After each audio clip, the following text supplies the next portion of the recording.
Hello, this is Joe Lindsley talking to you from Kyiv on our Radio War Day podcast. And we are joined now by Ruslan Kuharchik, also in Kyiv.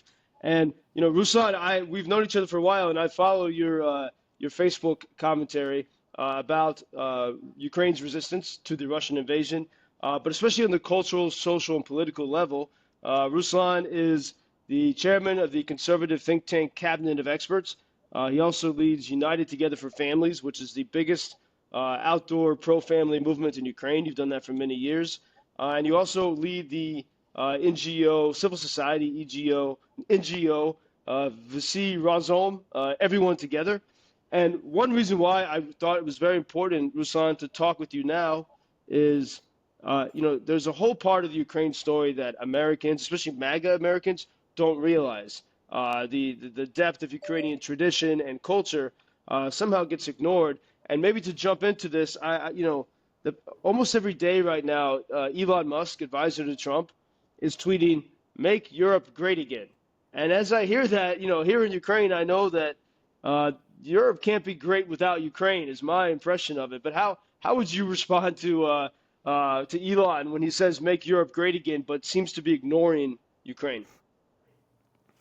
Thank you, Joe. Thank you for inviting me in your studio. And when I talk to my American friends all the time, I suggest them to subscribe Joe Lindsley, because you are here, you share real, true information about real situation here in Ukraine.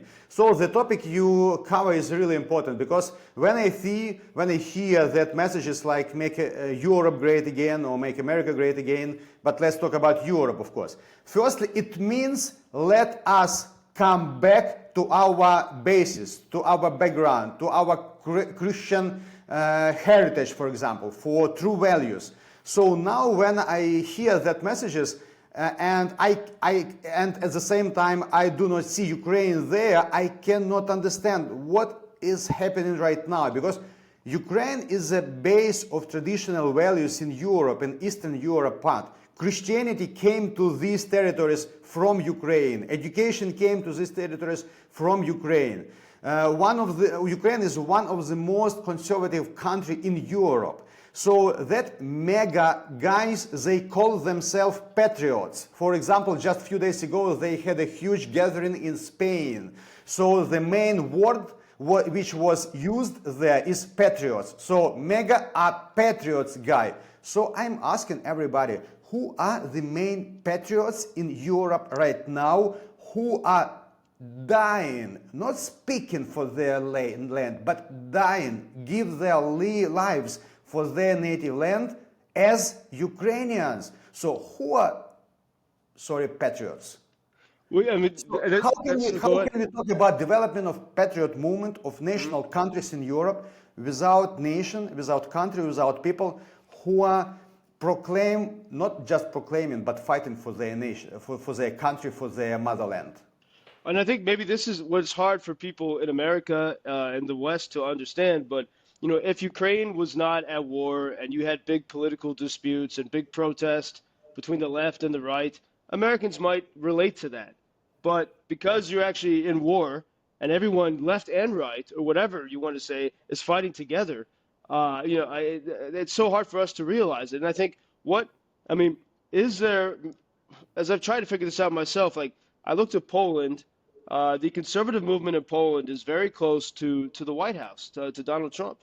And it's because they feel like that they have a lot of similarities. But is it because Ukraine, you lead a conservative movement in Ukraine, but in Ukraine, I don't see the same sort of internal cultural wars that you see in other countries, because there is sort of especially now in the wartime, from Kharkiv to Lviv, there is this sort of natural conservatism here. That's what I see. How would you define it? Yes, you are totally right. You feel that because you are here. It is difficult to feel that outside of Ukraine. True. In Ukraine, there is no strong division between far right and far leftist group. Of course, there are far right and far leftist groups, but if we speak about the whole nation, there is no strong division on that level about cultural wars, for example, because we are all together, are gathered, are united to protect our right to exist. So now our main goal is to protect our right to exist as a nation and as a country. So, but at the same time, I would like to emphasize that, of course, we have some leftist group in media or in political level, as in every country. But if we speak about nation, about national tradition, we are totally conservative Christian country in Europe. For example, even if we speak about Orthodox Christians, the biggest Orthodox community is in Ukraine. Even Orthodox people much more in Ukraine than in Russia. Only imagine if we speak about the number of people who attend churches on Easter. Easter is the main celebration among Christians. So on Easter, much more people come to the temples in Ukraine than in Russia. The biggest Baptist Protestant union in Europe is in Ukraine. The biggest outdoor family movement, United Together for Families, you mentioned it, in Europe is in Ukraine. The only country in Europe where more than 100 local councils voted against same-sex partnership is Ukraine. So, and the Ukrainian patriots, Ukrainian nationalists, who are protecting that conservative, traditional Christian values, now the main people on the front line who are protecting, who are fighting for Ukrainian land. So my big question, of course, to MAGA guys, to MAGA guys, they're good guys who are talking about patriotism, values, traditions, family. It's really important and very valuable topics. But guys, please open your eyes and see that your key partners in Europe are Ukrainians and Ukraine as nation, not Russia world, because they are now targeting, they are fighting against the ancient Christian nation in Europe. So Christianity came to this part of the world from Ukraine, from ancient Kiev in 10th century, 988 years. Moscow did not exist in that period of time. So we just, it is not, now I'm talking, it is not like Ukrainian propaganda. It's just a historical facts and also actual information from these days. So we just ask our colleagues and conservative people in Europe and in United States, all over the world, to pay attention that your main opinion colleagues in Europe are here in Ukraine, because patriots are here. They are fighting for their native land. They do not attack another countries. They are real patriots, they are real Christians, they are real conservatives. And as you say, actually fighting and not just talking. And I saw these stats from right before the pandemic. It was 2019, that in Ukraine, which is much smaller geographically and population-wise than Russia, as you said, more people on Easter 2019 is the last time we have good statistics. Were at an Orthodox church than in Ukraine than in Orthodox churches in Russia.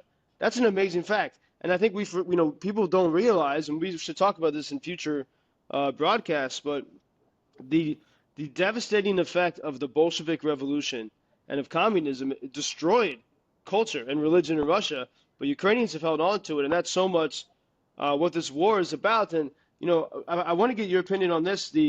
I think one of the key metrics of a healthy culture and society is if you have healthy cities, if you have low crime. And I spent a lot of time in Kharkiv, in eastern Ukraine, 30 miles from Russia. And, okay, very often it's bombed and attacked. But when Russian missiles and Iranian drones are not falling on Kharkiv city, it is safer to be there than in Los Angeles, Chicago, Topeka, Kansas, anywhere. There's no murders. Crime is very low. Kids walk to school on their own in the second biggest city in Ukraine. And people don't realize, you go to European cities, there's violence, you're going to get robbed. That does not happen even in Ukraine's second biggest city. Why? How do we tell that story better? Why is that story not told? And is that tied to your culture? It is not good for me to talk about that, but if you mention, of course, I can confirm. So, for example, if I come to United States or to some European countries, very often, almost all the time, locals say to me, please do not go to that district or to that place, I'm really surprised. What does it mean? Because here in Ukraine we can go anywhere, and I cannot even understand what do they mean.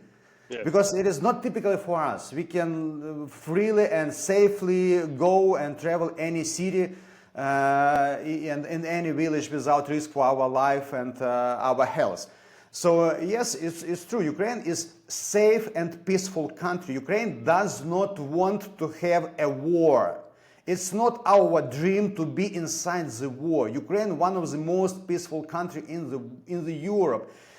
But by the way, let me remind that in 2014, when Russia started their occupation in Crimea, in Donetsk and Lugansk, Ukraine, in fact, to be honest, did not fight enough. Yeah. Why? Because West asked us not to fight. So we just allowed Russia, unfortunately, to occupy. Yes, of course, publicly, Ukrainian officials explained we do not recognize that occupation, of course, but in fact, we did not do the best to fight to release our territories because United States and other Western countries asked us not to fight. But when in 22 Russia decided to go on, sorry guys, we had an experience in 2014. So if you not fight, they will occupy as many as possible. There is no red line for Russia. After occupying which, they will stop. No, there is no red line. They will occupy as much as possible, without any red lines, even further than Dnieper River. And also, let me come back one step back. About religious freedom. It's really a big deal for all patriots in Europe and in the United States. Religious freedom, freedom of faith. Do you know that for now, when Russia occupies Ukrainian territories, for example, Melitopol is a big city on the Sea of Azov, it's Zaporizhia region, and another cities and towns, the first what they do, they just take all evangelical temples, churches, evangelicals and Ukrainian Orthodox churches. For example, in Melitopol, a lot of good friends of mine, pastors, Church Blagodat, their church building, it's a Baptist church. It was taken away and transformed into cinema. What? And cross was cut. Another church, Melitopol Christian Church, it's like free evangelical church. The biggest and the most beautiful building in Melitopol city with fountains, with palm trees. It is not typical for Ukraine. It's typical for American mega churches. But it is not typical for Ukraine. With palm trees, with fountains, huge building for 1,000 seats. Now this church building is taken away, kidnapped by Russian troops and transformed into concert hall, and the huge cross is cut down. This same what Bolsheviks did 100 years ago in 1918, 1920. The same spirit, anti-Christian. Anti-Christian. So who are really protecting Christian faith, religious freedom, freedom of faith in Ukraine? Of course, Ukrainian army, Ukrainian nation, Ukrainian people.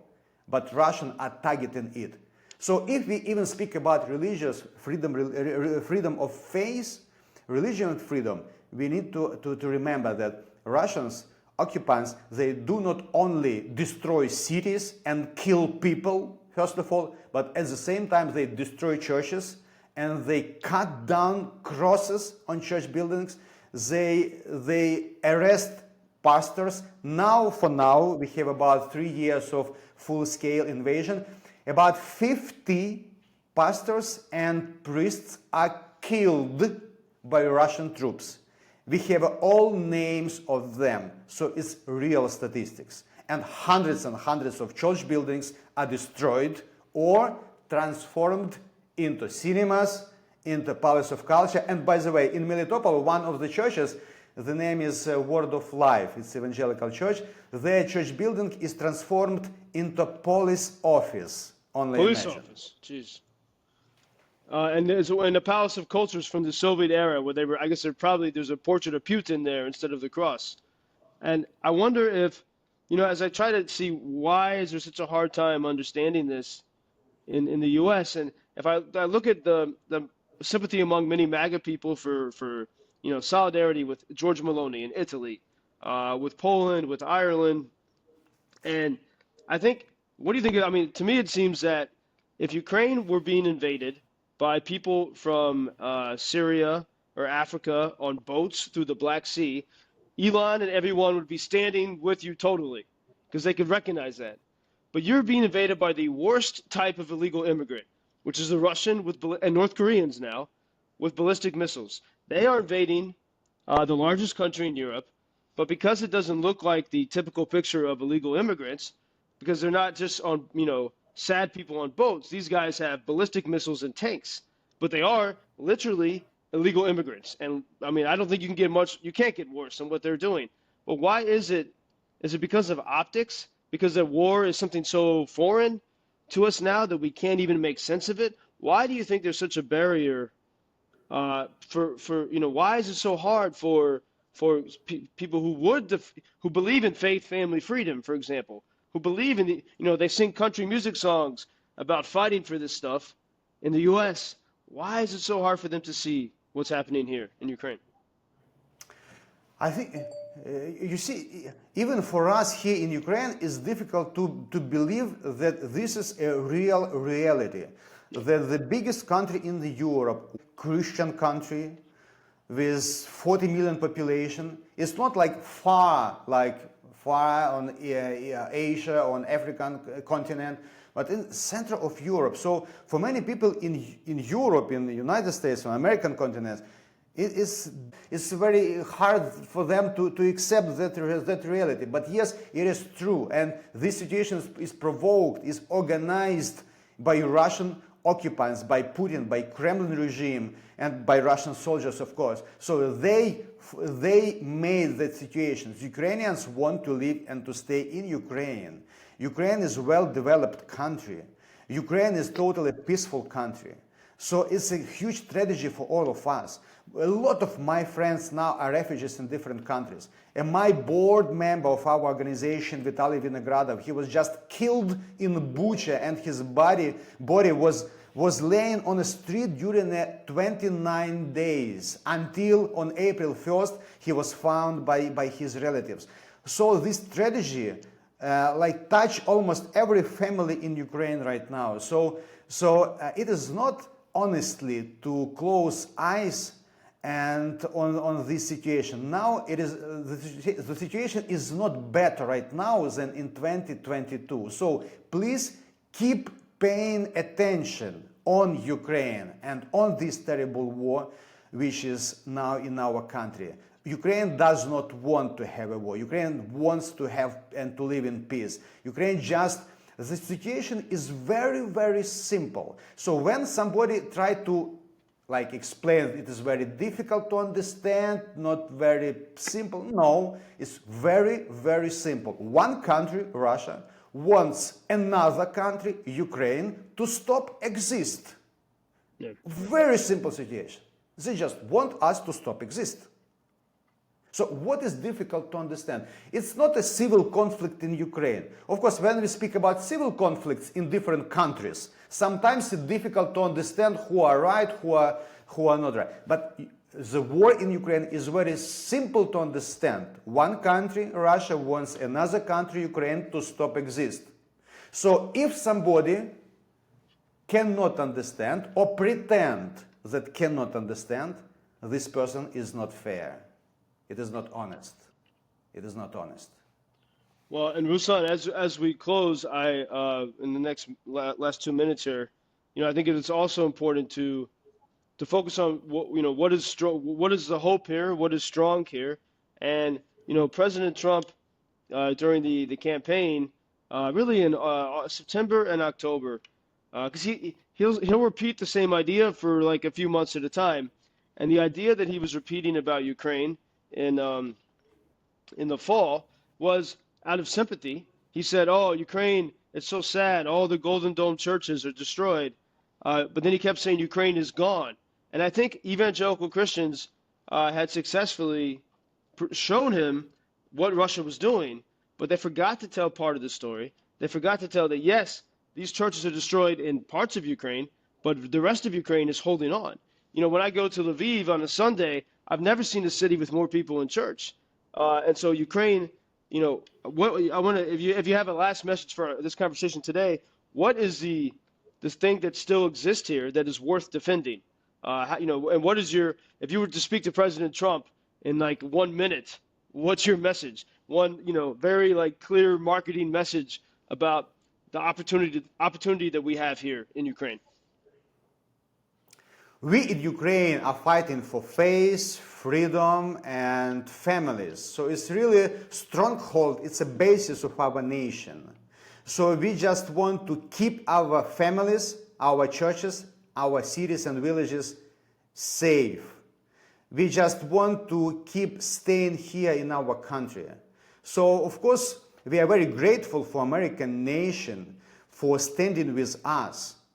But our big request is just not to help us, but please provide the result. The result is victory and the stop of this war. Ukraine is the biggest Christian nation in Europe. Ukraine is a huge conservative country and nation in Europe.